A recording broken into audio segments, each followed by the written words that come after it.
আসসালামু আলাইকুম। Lecture 12-এর part 2-তে আমি বাইনোমিয়ালে একটি টার্ম বা একটি পদ 1 হলে কীভাবে এক্সপ্রেশনে সেটি দেখিয়েছিলাম যে সেটার ক্ষেত্রে ফার্স্ট টার্মটা আমি 1 হিসেবে ধরেছিলাম। তখন আমরা পেয়েছিলাম কি যে শুধুমাত্র সেকেন্ড টার্মের ইনক্রিজিং হবে, ফার্স্ট টার্মের ডিক্রিজিং হলেও, কারণ 1-এর উপরে পাওয়ার দিলে লাস্ট পর্যন্ত 1-এ থাকে, কোনো পরিবর্তন হয় না। তাহলে ইনক্রিজিং হয়েছিল এই যে এইভাবে 0, তারপরে কি জানো যে এই ওয়ানটা না লেখা উচিত ছিল, আসলে লাস্টের something power 0 is equal to 1 হবে। তাহলে এইখানে আমার সহগ লিখবো একটু পরে।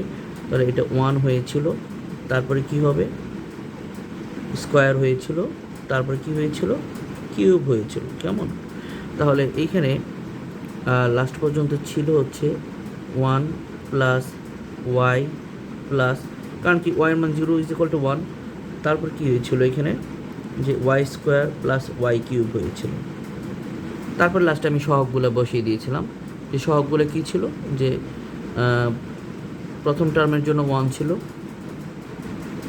সেকেন্ড টার্মের জন্য কী ছিল, আমরা প্যাসকেলের মাধ্যমে কী পেয়েছিলাম একটু আমরা দেখি।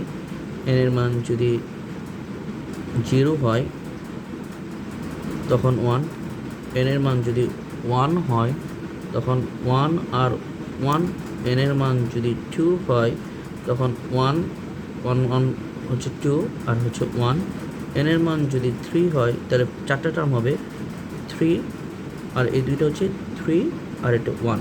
তাহলে এটা 1, তারপরে কী ছিল 3 হবে এখানে 3, এখানে 1, লাস্ট আসলো 1 plus 3y plus 3y square plus Y cube. আচ্ছা, এখন আমি যে জিনিসটা বলবো যে যদি সেকেন্ড টার্ম যদি 1 হয়, যেমন বাইনোমিয়ালটা এইরকম হইল, তখন দেখা যাচ্ছে আমরা জানি ফার্স্ট টার্মটা হচ্ছে ডিক্রিজিং হয়, সেকেন্ড টার্ম হচ্ছে ইনক্রিজিং হয়। যদি ফার্স্ট টার্ম যদি ইনক্রিজিং হয় তখন কেমন হবে এটা, তাহলে ওয়াই ইন্টু 1 প্লাস কী হবে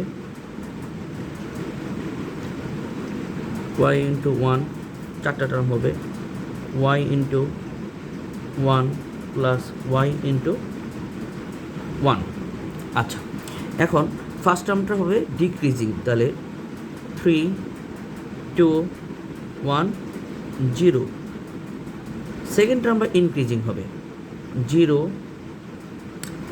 1 2 3। কিন্তু এখানে লক্ষ্য করলে দেখা যাচ্ছে আমরা জানি যে 1-এর উপরে পাওয়ার যাই দেন কোনো সেটা 1-ই হবে। তো লাস্ট পর্যন্ত আসলে রইল কি, এটা আমি একটু এটা সরাসরি করে ফেললাম। তাহলে ওয়াই কিউব রইল প্লাস ওয়াই স্কোয়ার রয়ে গেল, কারণ 1 পাওয়ার দিলে 1-ই হবে, আর এখানে ওয়াই হবে 1-এর উপরে স্কোয়ার দিলে কি 1-ই হবে, আর something power 0 is equal to 1, এটা সরাসরি 1 হবে। ঠিক আছে, এখন আমি যদি লাস্টের লাইনে আমি সুন্দর করে কোএফিসিয়েন্টগুলো বসিয়ে দিই। কোএফিসিয়েন্ট হচ্ছে যে ফার্স্ট টার্মের জন্য 1 ওয়াই কিউব প্লাস সেকেন্ড টার্মের জন্য 3 হবে, থার্ড টার্মের জন্য কী হবে 3 হবে, ফোর্থ টার্মের জন্য কী হবে 1 হবে, লাস্টে দাঁড়ালো হচ্ছে Y cube plus 3y square plus 3y plus 1। এখন লাস্টে আমরা বলতে পারি যে যদি ফার্স্ট টার্ম যদি 1 হয় তাহলে এটার কোনো কাজই হবে না এখানে, যে সেকেন্ড টার্মটা শুধু ইনক্রিজিং হবে, এই যে y0 1 2 3, ঠিক আছে, সেকেন্ড টার্মটা ইনক্রিজিং হবে। আচ্ছা, যদি সেকেন্ড টার্ম যদি 1 হয় তাহলে শুধু ফার্স্ট টার্মটা কাজ হবে, তখন কী হবে শুধু ফার্স্ট টার্মের কাজ হবে। ফার্স্ট টার্মে কী হবে কাজটা হবে, ফার্স্ট টার্ম তো ডিক্রিজিং হয়, এই যে ডিক্রিজিং হচ্ছে 3 2, এখানে 1 আর কি, হ্যাঁ, আর এটা তো ওয়াই টু দ্য পাওয়ার 0ই ছিল, এই যে ওয়াই টু দ্য পাওয়ার 0। আমি যদি এইখানে আরেকটু ব্যাখ্যা করি যে 3 2 1 0, তার লাস্টে দাঁড়াচ্ছে এইভাবে, ঠিক আছে। যে আবারও বলতেছি যে ফার্স্ট টার্ম যদি 1 হয় তাহলে সেকেন্ড টার্মটার কাজ হবে, আর সেকেন্ড টার্মটা হচ্ছে ইনক্রিজিং হবে। আচ্ছা, যদি সেকেন্ড টার্ম যদি 1 হয় তখন কি ফার্স্ট টার্মের কাজ হবে, ফার্স্ট টার্মটা কি শুধু ডিক্রিজিং হবে।